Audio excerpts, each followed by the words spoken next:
उत्तराखंड के एक गांव में कमलेश अपनी बीवी और बच्चों के साथ रहता था। कमलेश दिन की दिहाड़ी मजदूरी करके अपने परिवार का पालन पोषण करता था। उसकी एक बेटी थी, डॉली, जो हाई स्कूल की पढ़ाई कर रही थी। डॉली के बोर्ड्स एग्जाम सर पर थे, इसलिए कमलेश दिन रात मेहनत करके डॉली के स्कूल की ट्यूशन की फीस भरता। लेकिन डॉली का पढ़ाई पर बिल्कुल ध्यान नहीं था।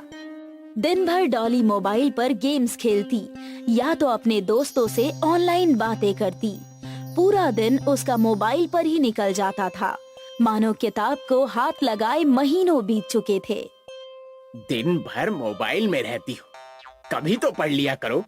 तुम्हारी माँ और मैं दिन भर मेहनत करके तुम्हें पढ़ा रहे हैं और तुम हो कि दिन भर बस इस मोबाइल में पड़ी रहती हो।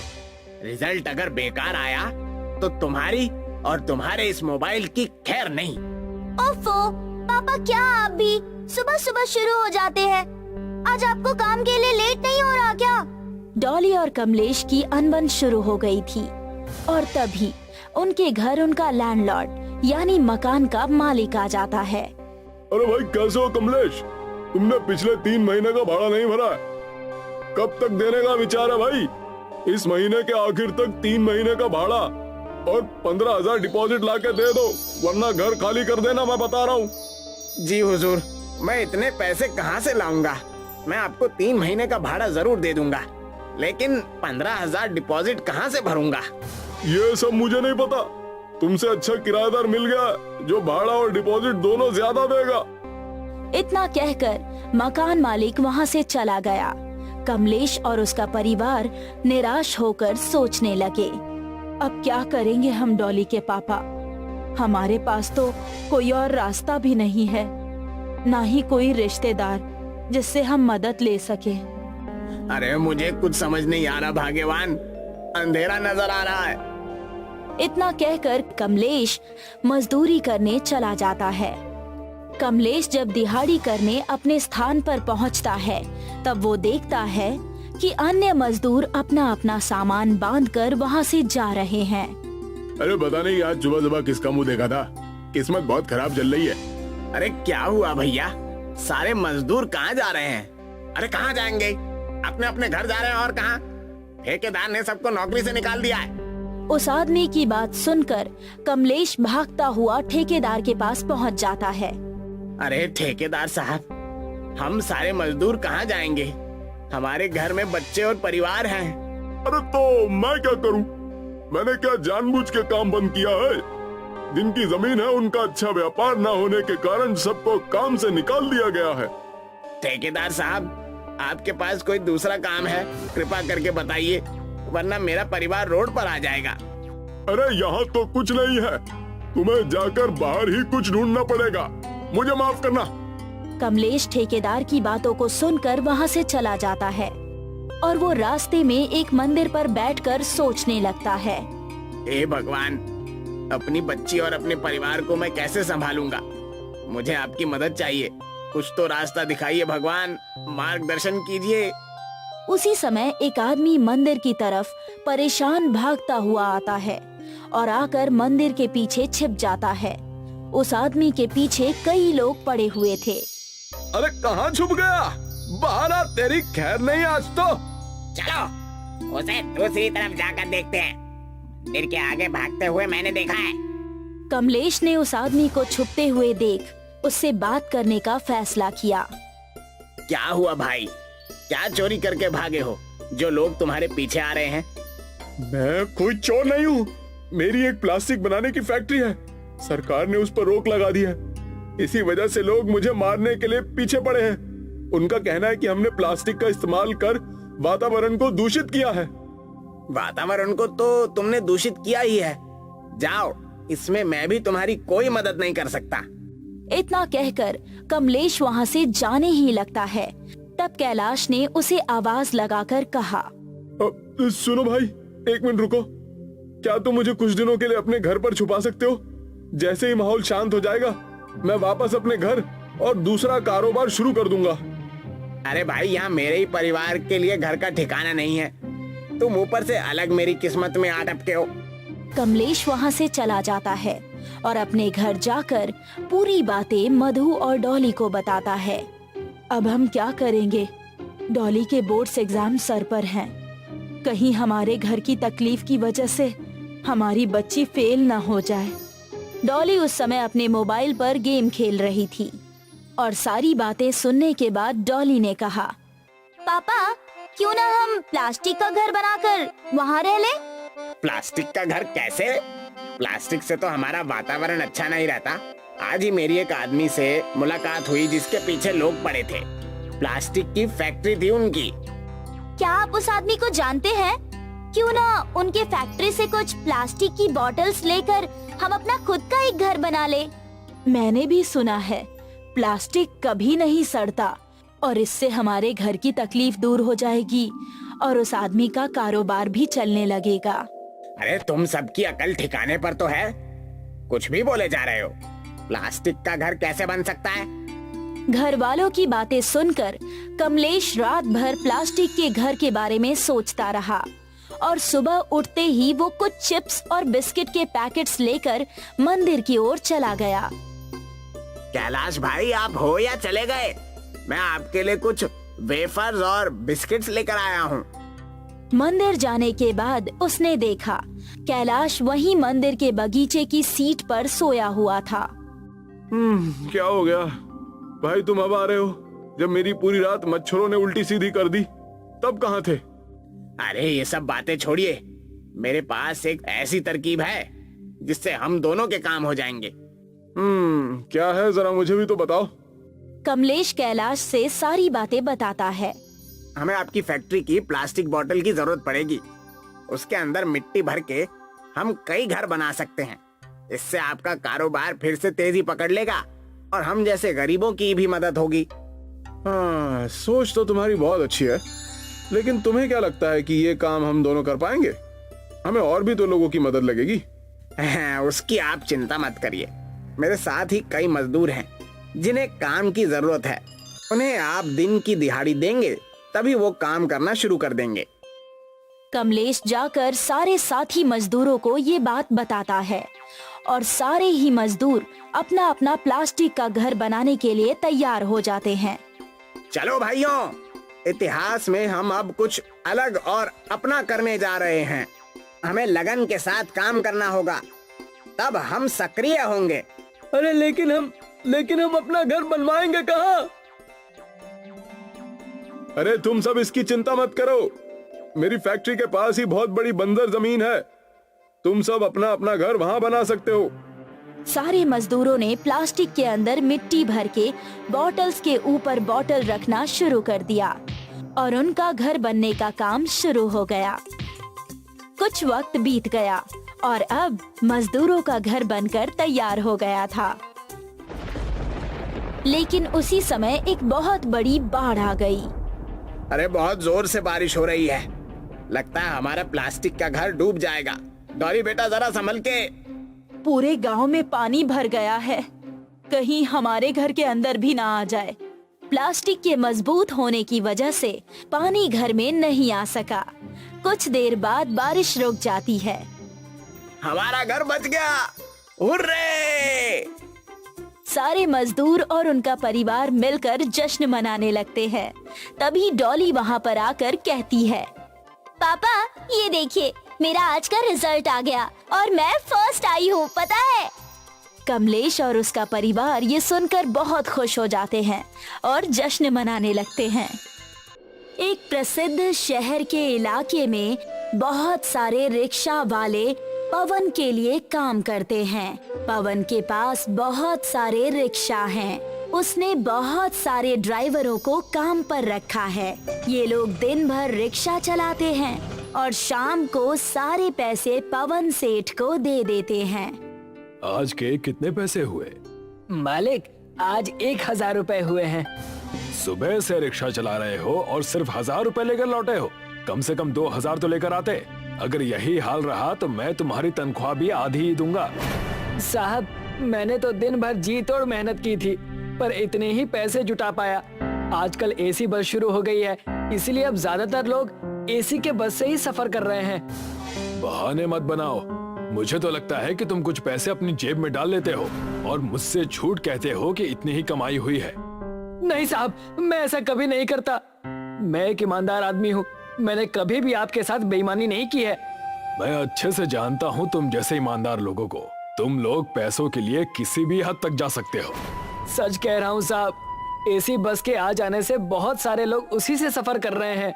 आपको मेरी बात पर यकीन नहीं है तो आप खुद चलकर देख लीजिए। हाँ हाँ ठीक है, पर मुझे कल से 2000 रुपए डेली चाहिए, नहीं तो मैं तुम्हें काम पर से निकाल दूंगा।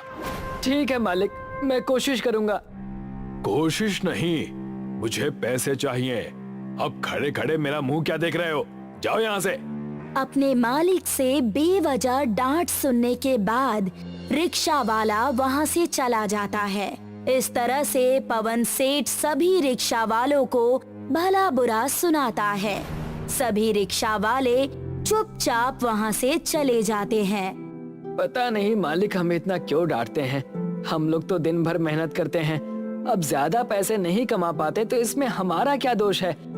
रिक्शा लेकर काम पर चले जाते हैं और दिन भर रिक्शा चलाकर जमा हुए पैसे पवन सेठ के पास देने के लिए जाते हैं। आज तो पूरे पैसे लाए हो ना, या आज भी 1000 ही लाए हो? साहब, आज मैंने ना सुबह का नाश्ता किया ना दिन को खाना खाया। भूखा प्यासा काम कर रहा था, फिर भी 1500 रुपए ही जमा हो पाए हैं। लगता है मुझे नए लोगों को काम पर रखना ही पड़ेगा। तुम्हें एक आखिरी मौका दे रहा हूँ, कल से पूरे 2000 रुपए लेकर आना। साहब, महंगाई बहुत बढ़ गई है और आप हमें पूरे महीने के सिर्फ 8000 रुपए देते हैं। इसमें हमारे परिवार का ठीक से खर्चा नहीं चल पाता। अच्छा, तो तुम क्या चाहते हो, मैं सारे पैसे तुम्हें ही दे दूं? मुझे तो तुम्हारी नीयत पहले से ही खराब लग रही थी। कल से काम पर आने की कोई जरूरत नहीं है। पवन सेठ गुस्से में सभी रिक्शा वालों को काम पर से निकाल देता है, जिससे सभी लोग बहुत परेशान हो जाते हैं। पता नहीं अब हम लोग अपने घर का खर्च कैसे चलाएंगे। हमें तो रिक्शा चलाने के अलावा दूसरा कोई काम भी नहीं आता। सारे रिक्शा वाले नए काम की तलाश करने लगते हैं, पर पढ़े लिखे न होने की वजह से उनको कोई दूसरा काम नहीं मिलता है। दूसरी तरफ एक इलाके में एक कूड़े वाला है जो कूड़े से सभी प्लास्टिक की बोतलों को चुनता है। जब से पानी भी प्लास्टिक की बोतल में आने लगी है, तब से बहुत सारी प्लास्टिक की बोतल मिलने लगी है। मेरा तो फायदा ही हो रहा है इन बोतलों से। कूड़े वाला भी दिन भर मेहनत करके प्लास्टिक की बोतलों को चुनता है और अपनी गली के पास सभी बोतलों को इकट्ठा करता है। पूरे महीने बोतलों को इकट्ठा करते करते उसके पास प्लास्टिक की बोतलों का एक बहुत बड़ा ढेर जमा हो जाता है। इतनी सारी बोतलें बेचकर तो बहुत सारे पैसे मिल जाएंगे। अब मैं अच्छे से एक बड़ा घर किराए पर ले सकता हूँ। कूड़े वाला प्लास्टिक की बोतलों को अपने थैले में जमा करके घर के लिए आ रहा होता है कि तभी उसकी नजर रिक्शा स्टैंड पर खड़े रिक्शा वालों पर पड़ती है। वो उनके पास जाता है। क्या हुआ भाइयों, आज काम पर नहीं गए? और आपका तो रिक्शा भी कहीं दिखाई नहीं दे रहा, क्या हुआ? क्या बताएं भाई, हमारे मालिक ने हमको काम से निकाल दिया है। अब हम लोगों के पास कोई काम नहीं है। तुम लोग नया रिक्शा किराए पर लेकर काम शुरू क्यों नहीं कर देते? भाई, हम लोगों के पास इतने पैसे नहीं है कि हम किराए पर रिक्शा ले सकें। बिना काम के तुम लोगों के घर का चूल्हा कैसे जलेगा? बच्चे भूखे सो रहे होंगे। इससे भी बुरा हाल है भाई। सच कहूँ तो 2 दिन से ठीक से खाना तक नहीं खाया है। बच्चों तक को भी भरपेट खाना नसीब नहीं हो रहा है। रिक्शा वालों की ये हालत देखकर कूड़े वाले को उन पर बहुत दया आती है और वो उनकी मदद करने के बारे में सोचता है। भाई, मेरे पास ना बहुत सारी प्लास्टिक की बोतल जमा है। हम लोग मिलकर उनसे रिक्शा बना सकते हैं। कूड़े वाला सभी रिक्शे वालों को अपने घर के पास ले जाता है, जहाँ पर उसने प्लास्टिक की बोतलों का ढेर लगाया हुआ है। पर भाई, ये तो तुम्हारी रोजी रोटी है। अगर तुम ये बोतलें हमें दे दोगे तो तुम अपना गुजारा कैसे करोगे? अरे मैं तो अकेला रहता हूँ, मेरी चिंता छोड़ो और अपनी रोजी रोटी के बारे में सोचो। मैं तुम्हारे छोटे भाई जैसा ही हूँ। तुम्हारा चूल्हा जलेगा तो मेरी भी भूख मिट जाएगी। कूड़े वाला और सभी रिक्शा वाले मिलकर प्लास्टिक की बोतलें जोड़कर रिक्शा बनाना शुरू करते हैं। दिन रात कड़ी मेहनत करके ये लोग बहुत सारे रिक्शा बनाकर तैयार कर देते हैं। चलो देवी माँ के मंदिर से चाबियाँ लेकर आते हैं, उनके आशीर्वाद से हमारे रिक्शा अच्छे से चलेंगे। अब इनके पास सभी रिक्शा वालों के लिए एक एक रिक्शा बनकर तैयार हो जाती है। सभी रिक्शा वाले देवी माँ के मंदिर में जाते हैं और पूजा करते हैं। पूजा करने के बाद सभी देवी माँ की मूर्ति के नीचे रखी चाबियाँ लेते हैं और उन जादुई चाबियों से अपना अपना रिक्शा स्टार्ट करते हैं। भाइयों, ये रिक्शा तो हमारे पहले वाले रिक्शा से भी तेज और मजबूत लग रहा है और इसमें हमें गैस भरवाने की भी जरूरत नहीं है। कम से कम गैस का पैसा तो बच ही जाएगा। अब सभी रिक्शा वाले अपने रिक्शा के मालिक खुद थे। जब इनका मन करता ये रिक्शा चलाते और थक जाने के बाद ये आराम करते। साथ ही इनका प्लास्टिक रिक्शा बहुत तेज चलता, जिससे सभी सवारियां जल्दी से अपने घर पहुंच जाती। अब हम अच्छे पैसे कमाने लगे हैं, इसीलिए हमें कूड़े वाले भाई की मदद करनी चाहिए। सभी रिक्शा वाले कुछ पैसे लेकर कूड़े वाले के पास जाते हैं। ये लो भाई, ये कुछ पैसे हैं, ये तुम रख लो। इसकी क्या जरूरत थी भाइयों, मैं तो कूड़ा बीन कर अपना गुजारा कर ही रहा था। तुमने महीनों की मेहनत से जमा की हुई प्लास्टिक की बोतलें हमें दे दी। हमारी इस कमाई पर तुम्हारा भी हक है, इसीलिए आज से हर दिन हम लोग अपनी कमाई का कुछ हिस्सा तुम्हें भी देंगे। अब हर रिक्शा वाला अपने जादुई प्लास्टिक बॉटल रिक्शा से जो भी पैसे कमाते उसका कुछ हिस्सा शाम को आकर कूड़े वाले को देते, जिससे दोनों का अच्छा गुजारा हो जाता। जल्दी ही अपने प्लास्टिक बॉटल रिक्शा से सभी रिक्शा वाले और कूड़े वाले अच्छे पैसे कमाकर अमीर बन जाते हैं और अपने लिए अच्छा घर खरीदने के साथ साथ दूसरे जरूरतमंद लोगों की भी मदद करते हैं। अरुण की शादी दीपा से हुई थी। दीपा बहुत खूबसूरत थी। शादी के 4 साल बाद भी उनकी कोई संतान नहीं हुई थी। जब छोटे भाई अरविंद की शादी हुई तो खुश रहो बेटी, जल्दी ही हमारे घर में खुशखबरी सुनाना। माला का रंग बहुत काला था, जबकि उसकी जेठानी दीपा बहुत गोरी थी। दीपा बहुत ही घमंडी और नक्शड़ी भी थी। घर का कोई काम नहीं करती थी। माला बहुत ही सीधी साधी थी। दीपा ने माला के आते ही घर के सारे काम की जिम्मेदारी उस पर ही डाल दी। कुछ दिनों बाद एक बार दीपा की बहन श्रीजा जब उनके घर आई तो दीपा, तेरी देवरानी इतनी काली है, तुम लोगों ने शादी से पहले देखा नहीं था क्या? अरविंद की लव मैरिज हुई है, हम क्या कर सकते थे, उनकी पसंद है। दोनों बहनें ठठाकर हंस पड़ी। माला ने उनकी बात सुन ली थी, वो उदास हो गई। एक दिन जब माला बाजार से सब्जी लेकर घर आ रही थी, तभी उसने देखा कि सड़क के किनारे एक औरत जमीन पर गिरी हुई थी और उसने उसके झोले में से सामान इधर उधर बिखर गया था। उसने उसके झोले में सारा सामान रखकर उसे थमा दिया।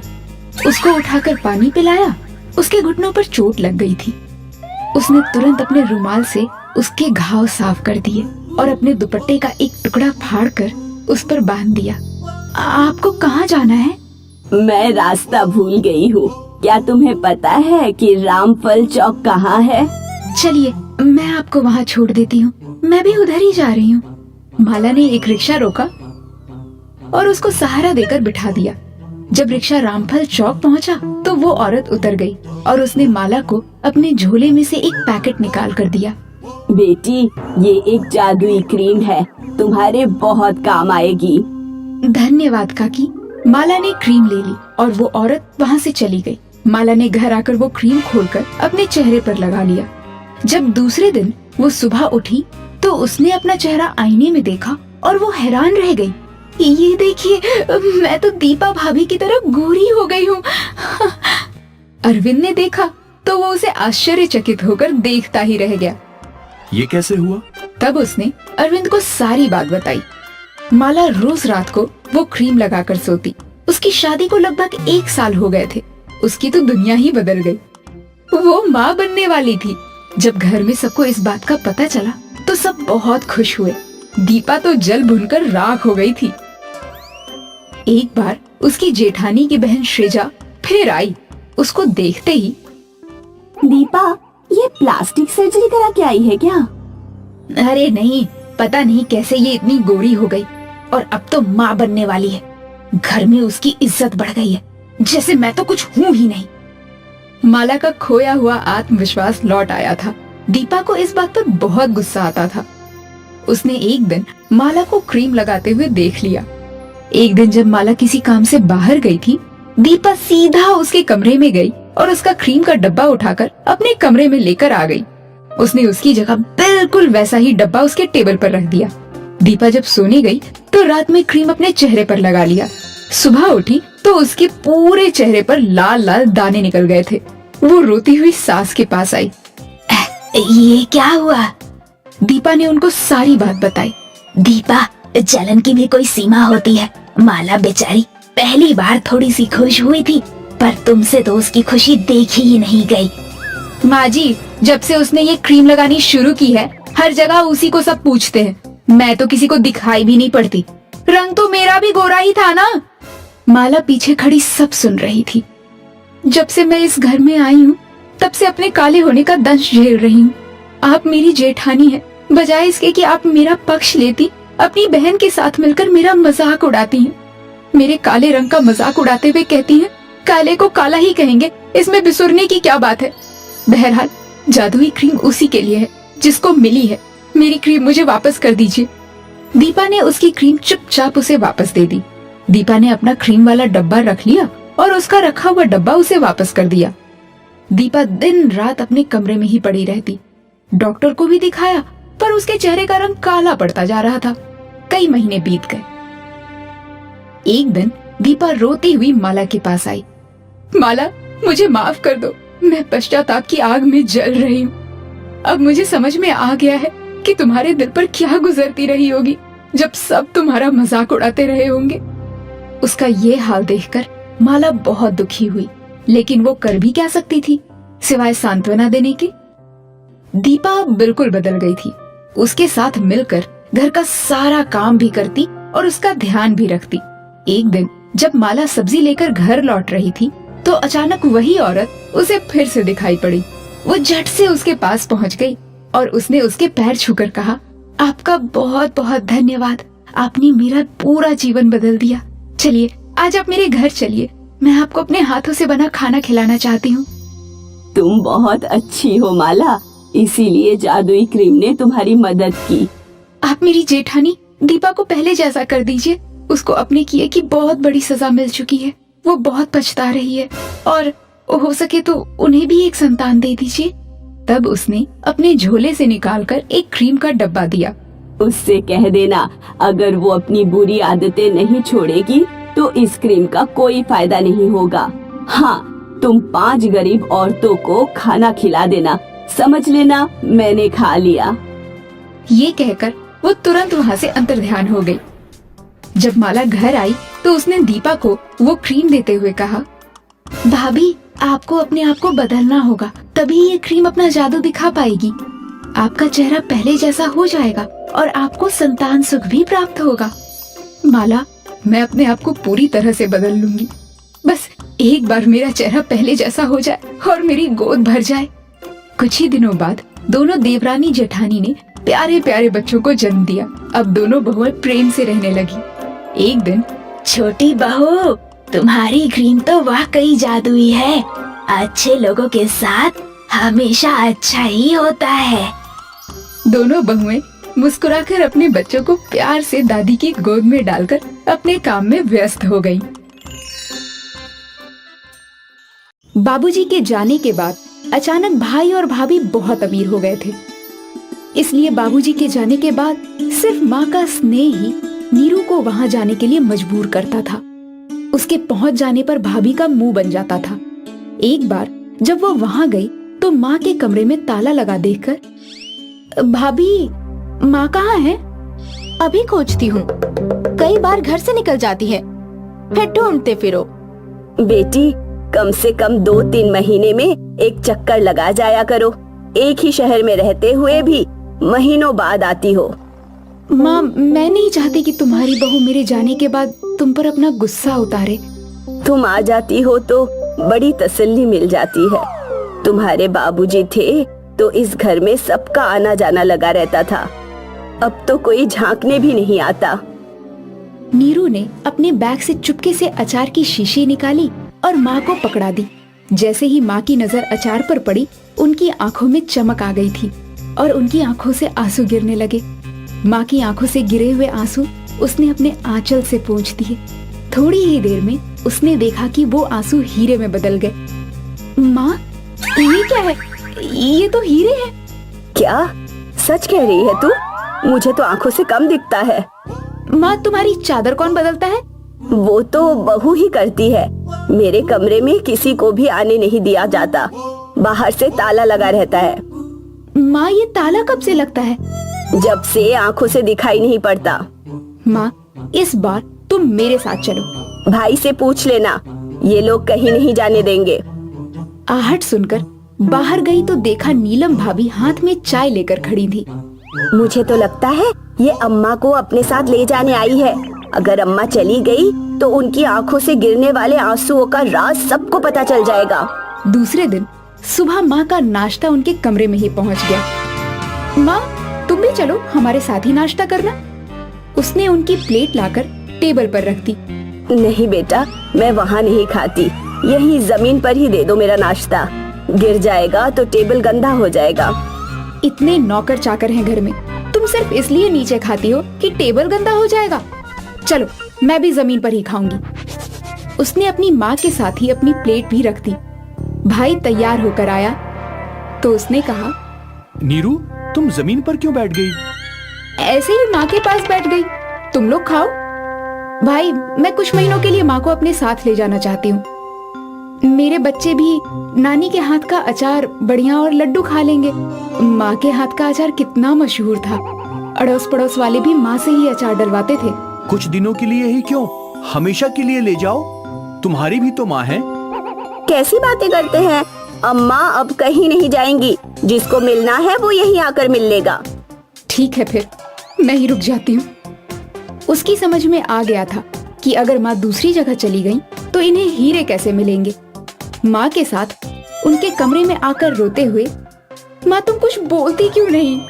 बेटी, जो 2 रोटी मिल रही है वो भी बंद हो जाएगी। तुम्हारे पेंशन के पैसे किसके पास रहते हैं? पीछे से नीलम आकर कहती है। दीदी, पेंशन से अधिक तो अम्मा की दवाइयों पर खर्च हो जाता है। पेट इतना हल्का है कि कुछ पचता ही नहीं। चटोरापन ऐसा है कि बच्चों से रसोई में से मंगवा कर खा लेती हैं। नीलम चली गई। माँ, तुम्हें क्या खाना है बोलो, मैं बना कर लाती हूँ। रहने दो बेटी, क्यों जहमत मोल लेती हो? तुम तो चली जाओगी, मुझे इनके साथ ही रहना है। नहीं माँ, तुम बताओ ना, जो खाना है मैं बाजार से ले आऊंगी। ठीक है, जाओ, मेरे लिए कचौरियाँ और जलेबी ले आना, साथ में चटनी भी ले आना।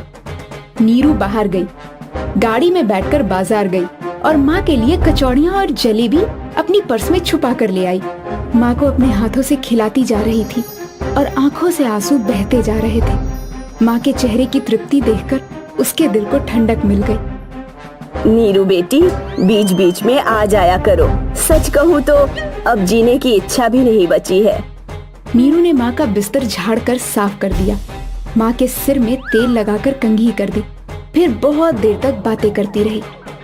माँ, मैं भाभी से कहती हूँ एक काम वाली रख दे, तुम्हारे कपड़े तो धो दिया करेगी वो। तभी नीलम की कर्कश आवाज आई। दीदी, आपको क्या लगता है अभी मैं चाहूँ तो काम वालियों की यहाँ से वहाँ तक लाइन लगा दूँ? पर लगभग रोज ही अम्मा का कपड़ा गंदा हो जाता है। नीरू चुपचाप सुनती रही। समझ गई थी कि काम वाली हीरो का राज जान जाएगी, इसलिए नहीं रखा है। कुछ बोल नहीं पाई। माँ उठकर बाथरूम गई तो अपने कमरे में इंडियन बाथरूम में ही गई। माँ, उधर क्यों नहीं जाती? इतनी जिद करके तुमने दूसरा बाथरूम बनवाया था कि बुढ़ापे में आराम रहेगा। दीदी, आप तो 4 दिन के लिए आई है, यहाँ रहे तो पता चले। अम्मा पूरा बाथरूम खराब कर देती हैं, इसीलिए वही बाथरूम उनका है। जाने दीजिए उनको वहाँ। भाभी वो वॉशरूम तो उनके लिए वही सही है। माँ आ गई थी। नीरू बहुत बेचैन हो गई थी। समझ में नहीं आ रहा था कि क्या करे। शाम को जैसे ही भाई आया, भाई तुम तो माँ के अपने हो ना, तुम्हें आने में देर होती थी तो माँ खाना नहीं खाती थी, बाबूजी के कुछ कहने पर नाराज हो जाती थी। कभी तो तुम उनका ध्यान रख लिया करो। तुम्हें क्या लगता है हम अम्मा का ख्याल नहीं रखते, उनको खाना दवाइयाँ नहीं देते? अम्मा का दिमाग खराब हो गया है, उनके लिए कोई कितना भी कर दे पर वो हमेशा कुड़ती ही रहती हैं। वो तो मैं भी देख रही हूँ। खैर मैं कल जा रही हूँ। माँ की तबीयत खराब हुआ करे तो मुझे खबर दे दिया करो। भाई अपने कमरे में चला गया। दूसरे दिन ही नीरू वापस चली गई। 1 महीने बाद ही खबर आई कि माँ अस्पताल में है। वो तुरंत अस्पताल पहुंची। माँ का शरीर बिस्तर में लगा हुआ था। माँ आंखें खोलो, मैं आ गई।